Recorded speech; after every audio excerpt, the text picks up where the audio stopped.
It's Tony Wiggins with Locked On Jaguars. Big show for you today. The new league year has started officially, and the Jags have added 7 new players who I think will all be starters.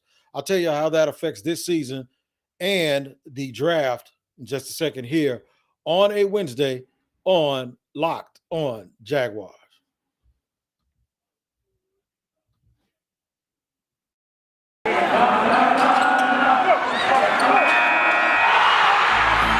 Locked On Jags, your daily Jacksonville Jaguars podcast.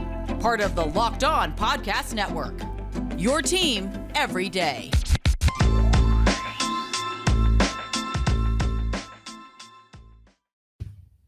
What's going on, man? Glad to have you guys with me here on a Wednesday for a drive time edition of Locked On Jaguars, making us your first listen because we're your team every day and we're free on all platforms. I'm looking at breaking news here, man. Julio Jones got released by the Titans. Russell Wilson is doing his new press conference. But we ain't here to talk about all of them. We're here to talk about Jaguars. The latest addition is Darius Williams, the local kid from the First Coast, Duval. And he played for the Rams recently and won a Super Bowl. He's the starting cornerback opposite former Jaguar Jalen Ramsey. So he got a lot of attention, and he passed with flying colors. 3 years, up to $39 million with $18 million guaranteed for Darius Williams. He becomes the 7th addition to the Jaguars free agency class of 2022. I think all of these guys are going to start. That's what we're going to do. We're going to get into that. We're going to talk about that. Then we're going to talk about how it affects the draft. And in the third segment, we're going to tie it all together and tell you what the season holds for the Jaguars and how it looks so far. Getting back to Darius Williams. Some thought is that because he's 5'9", that he's automatically an inside or a slot guy. It may be the case, but it also may not be. I think he's going to compete for an outside starting position for the Jaguars as an outside corner. If you look at the tape, he's better on the outside than he is on the inside. But if there's somebody who can make the adjustment to being an inside corner, it's a guy who's 29 years old, who's been around for a little while and played at an extremely high level. Extremely active, a great man-to-man corner is what you're getting with Darius Williams. And it gives you an idea of what the Jaguars are going to do. They're going to play man-to-man with their corners. And it's time to throw a stake in the middle of the floor and see which pit bull wants it, because that's what they're going to have. They're going to have competition. What has happened in free agency, though, is because of the additions, the talent level obviously has moved up a bunch. But outside of the talent level, what you're going to have is you're going to have competitive depth at certain positions. Something else has happened, and it's something that I've always thought that the Jaguars needed to do. They're not leaving, and by the way, I'm still not totally sold on Trent Baalke, but so far, so good. You know, you can't be a hater and say that what he has done is not significant. And I also give Doug Peterson a lot of credit with that too. But adding the guys, and by the way, if you heard a noise, I got a leather chair. That's what that was. See, that's my elbow. I'm not flatulating on this podcast. Adding the players that they've added allows the Jaguars to now go into the draft and in the first round take the best player available. The best player available combined with one of their highest needs. And one of their highest needs is edge rusher. So I'd be totally shocked if Aiden Hutchinson is not the guy. I'm starting to hear some Travon Walker talk from folks because of his upside. I'm not against it. I just hope whoever likes Travon Walker loved him that way before the combine, because if you're waiting to if you're just using the combine and the combine itself as a reason to sign a guy, then I have a little bit of a problem with that. Maybe the combine forces you to go back and look at the tape a little bit. And if the Jaguars want to try to move down, then I would suggest that it maybe Travon Walker, Kayvon Thibodeau, all of those guys will be in play. Kyle Hamilton, certainly. But if they stay where they are because of the franchise tag on Cam Robinson, I kind of believe the Jaguars will go with Aiden Hutchinson. Now, beyond that, when you get to the second round and the third round twice, and then the fourth round, now they can address these critical positions and they can take best player available, but address the future, address just getting the top talent in as opposed to thinking about filling in a square and a need, because there aren't very many starting positions left. They could probably use an X wide receiver, which is the outside wide receiver, the guy who's going to do all of the stuff deep and over the middle from the outside and work the hash marks. They'll probably, I think they might invest in another young linebacker or maybe a safety. But really, to try to put a position on guys at this point is hard after the first round, because what they're probably going to do is just take the highest ranked player possible and sort of use this as a little bit like baseball, like sort of eventually, if we get good players, it's going to play itself out, and he's going to be a good player for us. So we're going to talk about that. We're going to talk about, I'm going to definitively tell you what I think they should do in the draft. We'll do all of that, all of it, here on Locked On Jaguars on a Wednesday. I know it's a little bit late. It's a little bit quick edition because information is still coming out. We're going to make sure we get it all to you today. Stand by while I give you a message from our friends over at Built Bar. If you haven't tried Built Bar Puffs, you're absolutely missing out. And I know you guys are like, Wig, you're always talking about salted caramel. How can you be talking about Built Bar Puffs? What is this Built Bar Puffs? Well, it's a protein-infused marshmallow. That's right. They're fluffy. They're marshmallowy. That's what marshmallows are. And they're not just a protein bar. They're a real treat. And they're covered. Like Built Bar is like a candy bar. This is more like a treat. This is almost like half candy bar, half Danish. And it's outstanding and it's very good. The banana cream is off the charts. Also, those are also very delicious. And you can find them at Built Bar. Remember, the macros are really good for you if you're working out. And if you're not working out, it gives you a chance to get a snack without all of the negative effects that those things that usually satisfy your sweet tooth come with. Go to built.com and enter the promo code LOCKED15 and you're going to get 15% off your next order of Built Bars. Make sure you try the puffs. And if you want to go old school, which is not that old, salted caramel will always work. It's Built Bar. LOCKED15 is your promo code. And we thank you for joining us here on Locked On Jaguars, making us your first listen of the day. All of this news out about the free agents. Let's go back through it and recap real quick. The Jaguars started off with a bang by signing Christian Kirk as a receiver from the Arizona Cardinals. They didn't finish at the wide receiver position with him. They also added Zay Jones later on, a former first-round pick. Another guy who's quick, can catch the ball across the field, provide some athleticism. Interesting to me where he'll play and how soon he'll crack the starting lineup.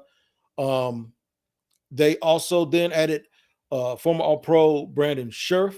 I keep hearing his name pronounced as Sheriff, but Brandon Scherff, big, strong, nasty, physical guard who's played through some injuries the last few years.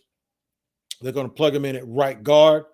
They added Evan Ingram, the former high draft pick of the New York Giants, who's struggled a little bit with some injuries, but his worst year is 44 catches, and that is a very high amount when you consider the history of the Jaguars and their tight ends. They also then addressed the defensive side. I'm going to screw these names up until they start. Foy Olu, that's what we're going to call him. I think it's Oluokun. Foy Oluokun is going to play some off-the-ball linebacker for the Jaguars. He runs like the wind. He hits everything moving, and he's also very good in coverage. I'm going to try this name too. How about Fusaki? All right. That is the new defensive tackle. Don't kill me about these names until I get used to saying them and they start rolling off my tongue. From the New York Jets, 6'4", 315-pound run stuffer who is really going to help this football team. And I just mentioned Darius Williams, the First Coast native who played recently with the Rams. He's going to come out and get balling and play some good corner for the Jaguars. So that being said, I thought when they went into the draft, they were looking for either offensive lineman, best player available, whether it was an offensive tackle or an edge rusher. So obviously with them franchise tagging Cam Robinson, I think if they do address the offensive line, it's going to be for another starter at guard or some depth. I also believe that with them needing an edge rusher, that they were going to address that in the first two rounds. But there was always this battle between fans and people in the media of whether or not it would be edge rusher, offensive tackle or offensive lineman, and wide receiver. Those are the three, especially when you look at the draft boards and trying to determine where the actual value is going to be. The three that people really, really had a problem with in those first two picks, one, and I believe it's 1 and 33, those are the two picks. They didn't pick again until 65. And then after 65, I think they have 70 in the third round. Which position were they going to sacrifice if they didn't address either one of those positions in the draft? For me, wide receiver was always out of play with the very first pick. But based on the way the board was going to fall, it was always really, really at the forefront or in play with the second pick. What I always thought was if they addressed offensive tackle, now you're going to have a battle for that next pick. It's either going to be a pass rusher, whether it's a Boy Mafe or a Christian Watson at wide receiver or a Jahan Dotson or something like that. So I thought if they went offensive line first, that there'd be a real battle between those two positions based on, and we're not just talking about positions, we're talking about where the board seemed to have guys ranked. That would be ideal for them to pick. I thought a dark horse for two dark horses for those respective positions, especially at number 33, would be Mike linebacker or off the ball linebacker, and the other one would be safety, because I keep seeing Daxton Hill still sitting there at 33. And if that's the case, that former five-star recruit who can play either strong or free, and he can cover tight ends, he gives you the split safety field. It's going to be real, real hard to overlook him as well. Now, with it looking like Aiden Hutchinson's at the top, I don't think there's going to be a left tackle, maybe Bernhard Raymond from Central Michigan at the top of the draft that they'll have to really battle with. I still now look at it, and now that they have this linebacker, I think Mike linebacker is a possibility. The Jackson, a huge contingent. In fact, almost everybody went up to Georgia for their workout. I'm sure what they were looking at was Travon Walker, in case they get trade opportunities. Nakobe Dean, in case they want to grab a true Mike linebacker to play alongside Foy Oluwakan, and then possibly have to move up to take him. They're probably looking at Lewis Seen real close. And they're definitely probably looking at George Pickens. Now that they've added the big defensive tackle, I don't think you're going to see them go Jordan Davis if he's there, but they could also be looking at Devontae Wyatt. So edge rusher, in case they move back or take an offensive lineman early. Another guard in Jamari Sawyer is there for possibly a second-round choice. Wide receiver with George Pickens. 3 technique with Devontae Wyatt. Nakobe Dean, maybe if he falls, or maybe if they feel like they got to go up and get him a little bit. A lot of options at the University of Georgia that all represent legitimate options that this football team will have. The things that they'll have to question and ask themselves if they want to do it come draft time. But what I really like is they can just take who they want. Just take the guy you think is going to be the best player and figure it out, man, because they have filled some positions. A lot of talk about Christian Kirk, and I'm going to say whether he's worth the money. If they tag DJ Chark, it was $18 million. If you tag him again, it's another $18 million. So that's $36 million over 2 years, right? And it's probably even a little bit more than that, maybe 36, 37, because the cap will go up and the tag amount will go up after guys like Tyreek Hill signed contract extensions. Well, check this out. Christian Kirk, 2 years, $37 million. It's the same thing. And he's actually been more productive, and he's more versatile because he can play in the slot and he can play outside. So I'm not one of those people that's going to go crazy about that money. I think they needed to do something. They needed to, even if they overpaid, to go out and help Trevor, because all things aren't equal. They're not shopping with the same amount of cachet that, say, a team that's going to the Super Bowl. I would have liked them. I would have preferred Cedric Wilson over Zay Jones, but I'm not going to be angry at the Zay Jones pick. Is because I think Doug Peterson probably thinks that they can design some things, and within the framework of what they do, they'll be able to get him open, especially when you think about Kirk and whoever else they're going to draft moving forward. Still a lot to be desired about whether or not they keep Laviska Shenault or they move on, and even Marvin Jones Jr., whether they decided they're going to move on. I wouldn't think that they're going to do that. I think they keep him. Evan Ingram gives them some mobility and flexibility in the red zone. So now there's no rush to use a second or a third round pick on a tight end. I thought second round was too high. Third round is still a possibility because Doug Peterson comes from a system where they really, really emphasize the tight end position. They have 4 on the roster right now that provide you with different looks and different feelings about what their packages are going to be. But I still wouldn't be surprised if somebody fell to them maybe at the top of the 4th round, that they absolutely take a look. So we're going to, in a nutshell, tell you in the last segment what this all means for the team. And I'll give you that in just a second here on a Wednesday edition of Locked on Jaguars. All right, so segment 3. What does it mean in terms of how competitive the Jaguars will be? I think the coaching staff is better than the previous staff, obviously. And I think this staff is also better than the staff before that. With that being said, the Jaguars played a lot of games where, well, a few games last year where they were close in the third quarter, the Cincinnati game and a couple of other games where it looked like they could have won. And the year before, when they went 1-15, they had about 4 or 5 games where they possibly could have won. The Bears game, the Lions game, some games that they possibly could have won that they ended up losing. The first game against the Titans in 2020.